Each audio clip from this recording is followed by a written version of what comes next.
Histoire de sentier quad vous est présentée par la Fédération québécoise des clubs quad, CF Moto Canada, et par Textron Off-Road.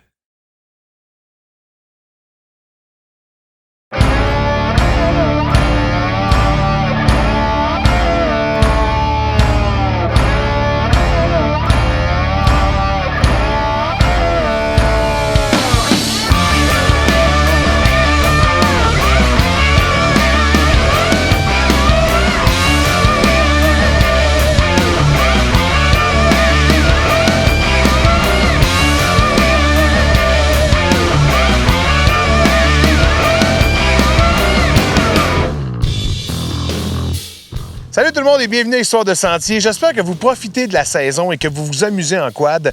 Parce qu'écoutez, on a tellement eu un été extraordinaire. L'automne aussi s'avère extraordinaire. Bien, profitez-en bien. Mais surtout, là, pour le moment, restez assis. Notre show va être bien bon aujourd'hui. Bon show.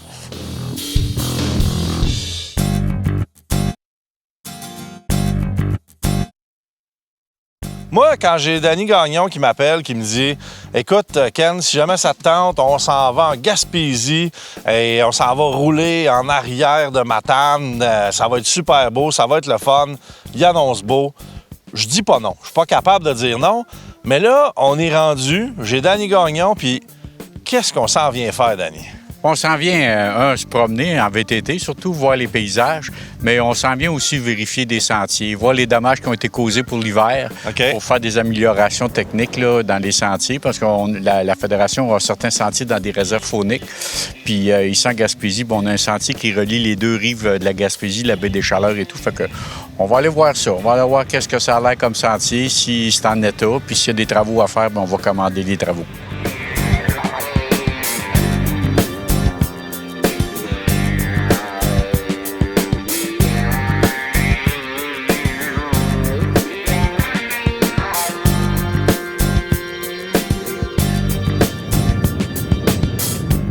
C'est sûr que nous, les clubs, on les vérifie pas tant que ça, mais tous les sentiers en réserve faunique, on a des sentiers dans 5 réserves fauniques au travers le Québec.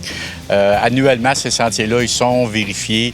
Donc, j'ai un gars qui fait ça, c'est son travail de vérifier les sentiers. Sauf que en étant en Gaspésie, là, au lieu de le faire venir en Gaspésie pour vérifier, moi et Alain, on a décidé d'aller voir. Puis ce qu'on fait, c'est qu'on va commander les travaux nécessaires. On a pris des notes sur les travaux qu'il y a à faire.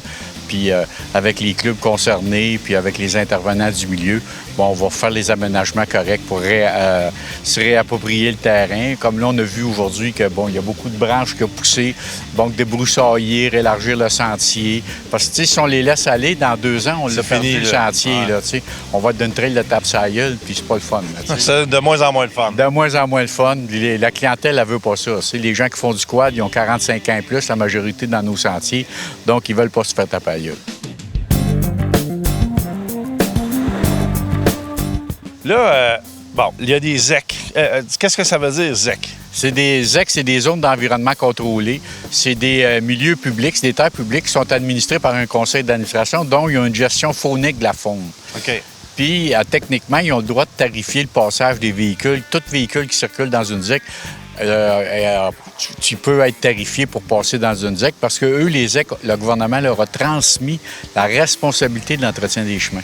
OK, fait que ça leur prend de l'argent. Ça leur prend de l'argent. C'est pour ça que la Fédération a négocié une entente ZEC avec M. Blouin, puis le conseil d'administration, ainsi que le conseil d'administration de la Fédération des ZEC, pour avoir une entente de passage dans les ZEC où la Fédération a des sentiers. Tu sais, au Québec, il y a 66 ZEC, mais on a besoin de 26 ZEC pour faire passer les le réseau. Ouais.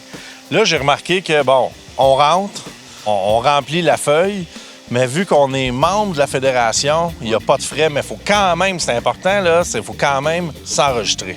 Il faut quand même s'enregistrer. Il n'y a pas de frais pour l'utilisateur. Par contre, nous, à la Fédération des ZEC, l'an passé, on leur a redonné 286 000 qui a été réparti dans l'ensemble des ZEC. C'est pas pire? Oui, c'est pas pire. C'est de l'argent qui vient du droit d'accès des clubs. Donc, c'est pour le bénéfice des utilisateurs et non pour les bénéfices de personnes. Puis ça aide les ZEC à entretenir leur réseau.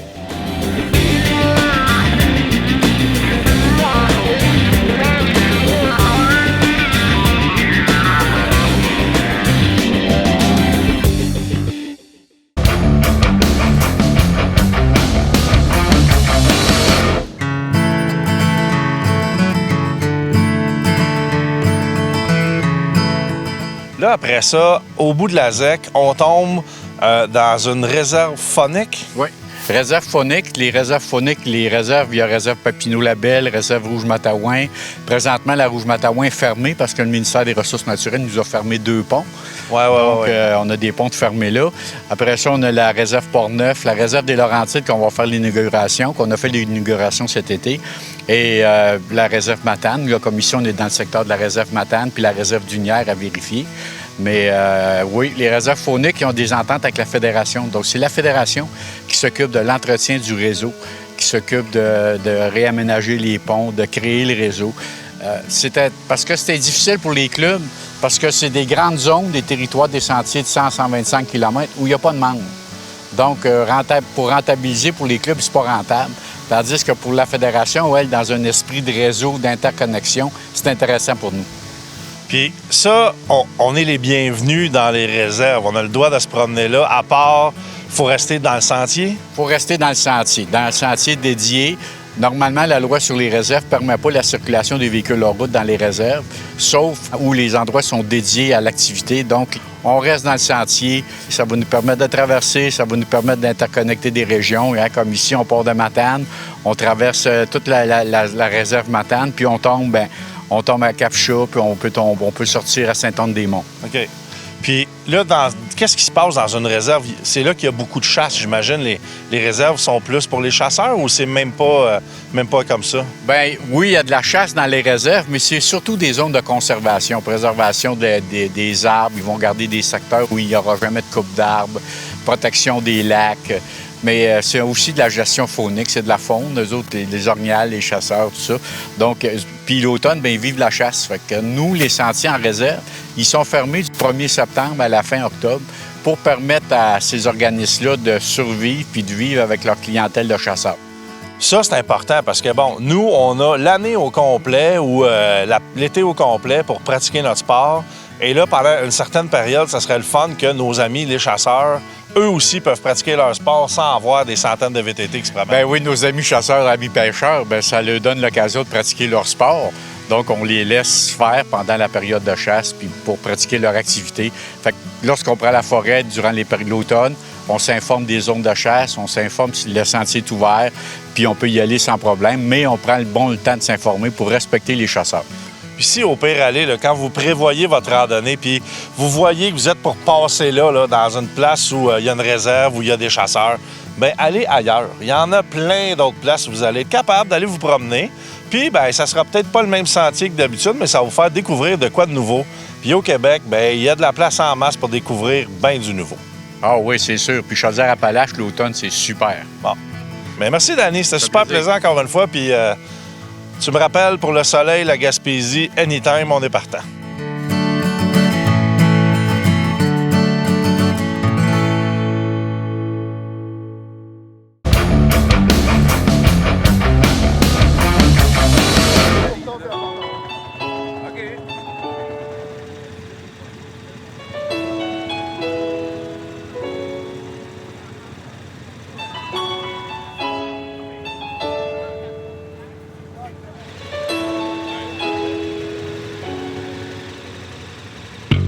On organise un rallye comme le mien au rallye de parents parce qu'on est un passionné. Je veux dire, c'est le gaz, mon gaz, c'est ma passion pour le rallye, ma passion pour le roadbook, puis je veux la partager. Puis c'est pour ça que je passe toutes ces heures-là à faire le rallye de parents. Mon choix pour parents là, était vraiment de ramener le parent mythique, mais sans le petit côté que les gens ont déjà entendu. Parce que je pense que Parent a amené le sport motorisé, en tout cas hors-route, off-road, sur la map. Et puis, je me suis dit, je vais ramener ça. Je vais ramener la tradition. La grosse différence, c'est que moi, j'ai organisé un rallye au roadbook. Donc, il va y avoir une activité. Les gens arrivent le samedi, comme avant. Le dimanche, au lieu de rien faire ou de faire des mauvais coups, comme on pourrait dire, bien, ils vont faire le rallye au roadbook. Puis le lundi, bien, ils repartent. Donc, c'est vraiment le principe qu'on avait avant, dans les années 80. Il y en a qui vont s'en souvenir. Et puis, j'essaie de repartir ça.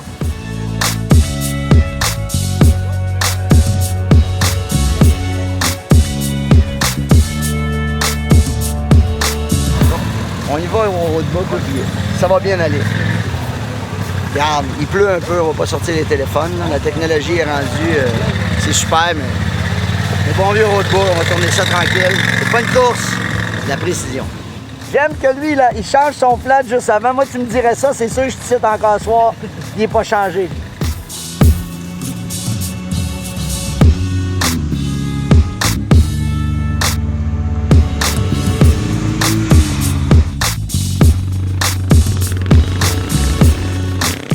Le rallye au roadbook, dans le fond, c'est ce qu'on avait au Paris-Dakar. Donc, depuis les débuts, il n'y avait pas de GPS. Donc, ils se disaient comment les concurrents vont se rendre. Donc, ils faisaient des indications. À tel kilométrage, on tourne à gauche. À tel autre kilométrage, on continue tout droit. C'est un roadbook. C'est ce qu'on appelle la particularité d'un rallye. Et moi, je la porte comme ça. Ce qui est le fun de ça, c'est qu'on ne sait pas nécessairement où on s'en va. En fait, on ne sait pas où on s'en va.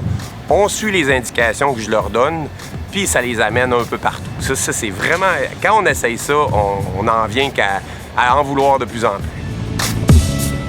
On va faire un rallye. Ouais. Puis challenge blanc. Si je me sors du rallye, je vais faire le challenge. Vous l'avez entendu, challenge blanc 2019. Yes! On va être là certain. Toi? Certain. Ah, c'est deux là, 2019. Bon là, j'ai jamais fait ça, un rallye comme ça.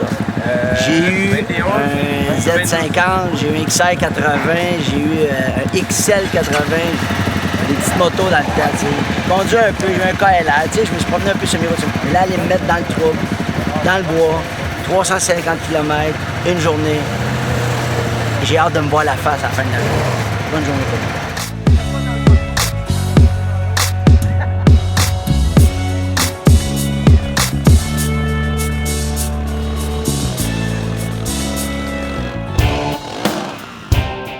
Écoute, ça commence fort. J'ai ma sangle qui m'en tient, ma trousse à outils qui s'est prise dans mes sprockets, évidemment.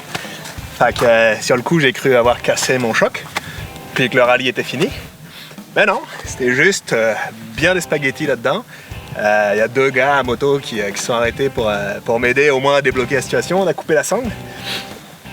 Le chemin était, comment dire, assez intéressant pour les 15 premiers kilomètres. Ça commence pas.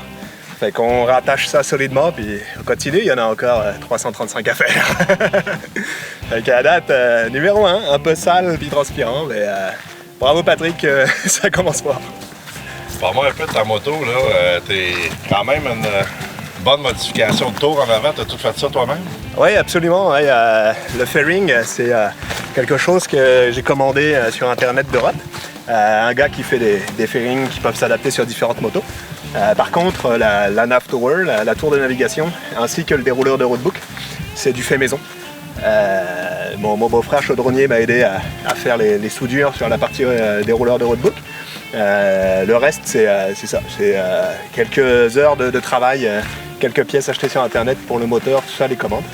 Puis de l'aluminium découpé pour avoir de quoi qui permet de voir correctement le roadbook en roulant. C'est ton premier rallye? Hors route, oui. J'ai fait du rallye routier en France, avec le même principe, sauf qu'on est essentiellement sur la route, puis quelques chemins de gravel. Ici, au Québec, j'ai fait quelques...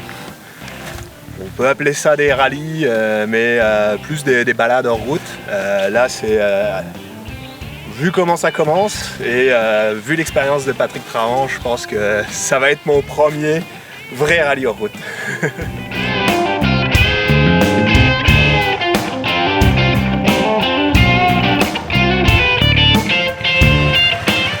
J'ai les mains engourdies, mon gars, là. Les mains engourdies, hein?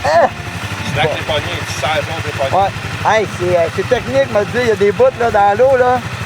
J'ai failli l'échapper, hein? T'as tourné, man. Mais ça, on part de ça? Ah ouais, ouais. Ben non, mais mets tes...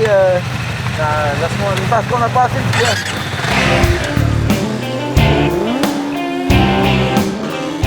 Ma passion pour le rallye et le roadbook m'a apporté à faire un rallye en motoneige. Pourquoi en motoneige? Parce que j'ai fait l'Aricana. Donc l'Aricana, on marchait la même chose. C'est des gens du Paris-Dakar qui ont décidé d'organiser l'Aricana avec le roadbook. Puis moi, de mon côté, au lieu de le faire en moto, j'ai commencé en motoneige. Mais là, je me suis dit, OK, ça fait 4 ans que je le fais en motoneige. Les gens adorent ça. Je vais amener ça aux motos et au side-by-side et au quad. Je vais ouvrir à tout le monde. Puis là, ben, je le fais sous le même principe que le Challenge Blanc, sauf qu'il n'y a pas la compétition que le Challenge Blanc peut avoir, pour cette année en tout cas.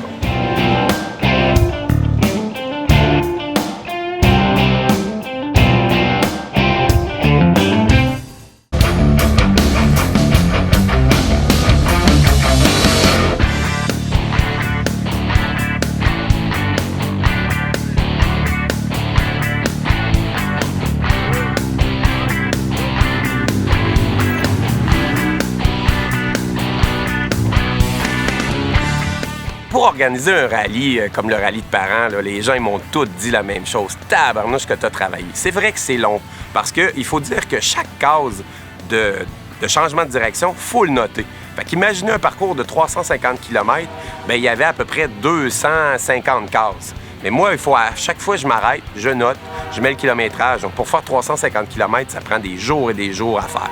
Préparer la sécurité, préparer ça. Ça prend 2 mois à préparer ça. Mais j'adore ça parce que je m'amuse, je le fais en moto. Je l'ai fait en side-by-side cette année pour voir si ça passait. Je trippe faire ça. Les gens, ils disent « Ah, j'ai trippé aujourd'hui. » Ouais, mais moi, j'ai trippé pendant 2 mois à le faire.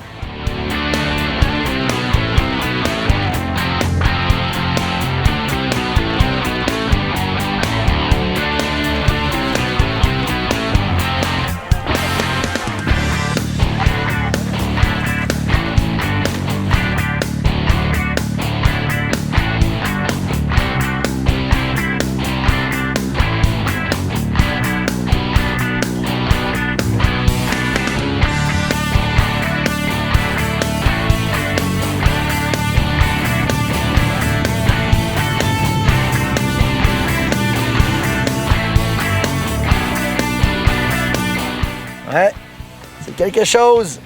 J'ai mis un petit peu engourdi. C'est très le fun. C'est très le fun. Hey, c'est la grosse différence avec la motoneige là, par rapport, mettons, au Challenge Blanc, c'est que tu sais que tu es dans la neige puis qu'au pire, si tu tombes, mais là, tu vois que c'est de la roche partout. C'est bien moins large. Ça demande plus de concentration. Faut pas que tu perdes le focus jamais. Parce que dès que tu perds le focus, il y a une roche qui t'envoie croche un peu, puis là, ça te donne la chienne. Je me suis fait peur un peu en traversant, il y avait une rivière. On a traversé, puis là, c'était assez profond. Il y a des grosses roches dans le fond, ça s'est bien passé, j'ai sorti. Mais le plus impressionnant, à refaire, ça, là...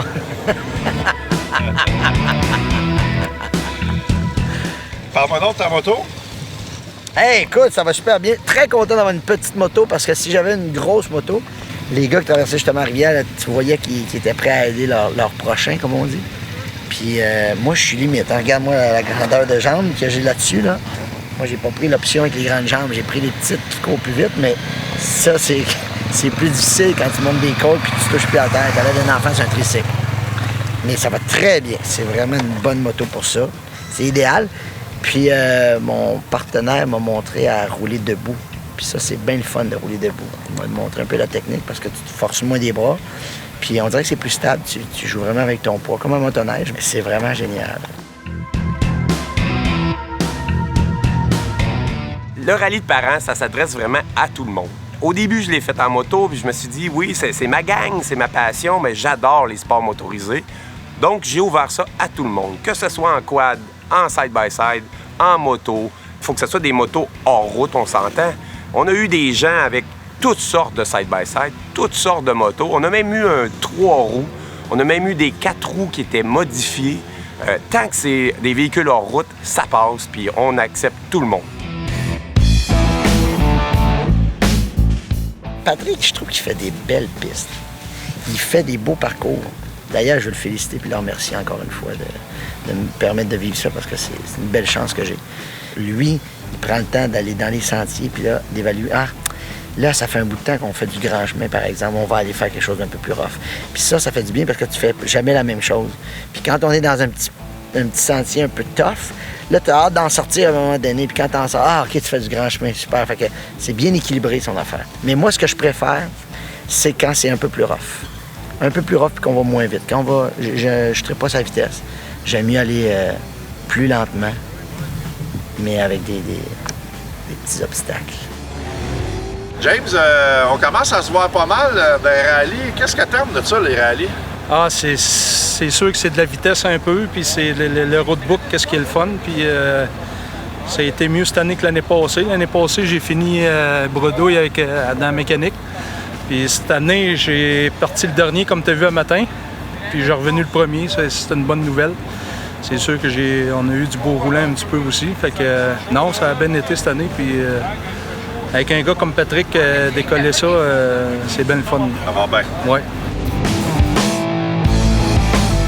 C'est-tu différent rouler un peu dans son territoire? Comment on roule ça? Ben écoute, c'est sûr que je connaissais des spots un peu, là, mais mais ici, il y a une panoplie de trails. L'année prochaine, il y a rien qu'à faire ça dans le bout de Clova. Il y en a autant. Il y en a partout. On est dans le paradis ici de la moto, puis du quad, puis du côte à côte. Ah ouais, magnifique! C'est beau, c'est le fun, c'est tough, c'est long. C'est 350 km d'une journée, des petites trails, des fois ça passe proche, les arbres, les roches, il faut se surveiller. Au moins, il n'y a pas de moustiques. Pendant qu'on est dans le bois, il n'y a pas de moustiques.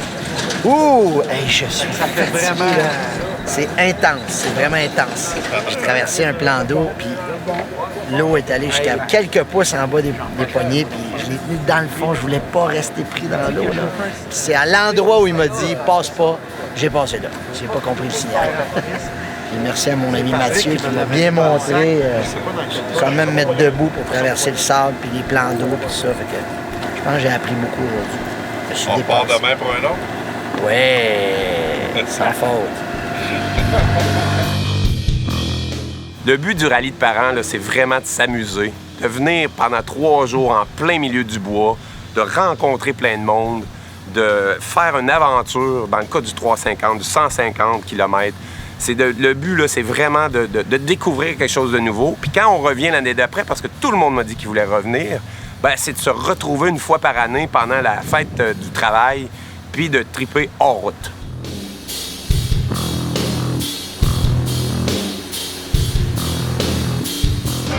Histoire de sentier quad vous a été présenté par la Fédération québécoise des clubs quad, Honda et par Yamaha.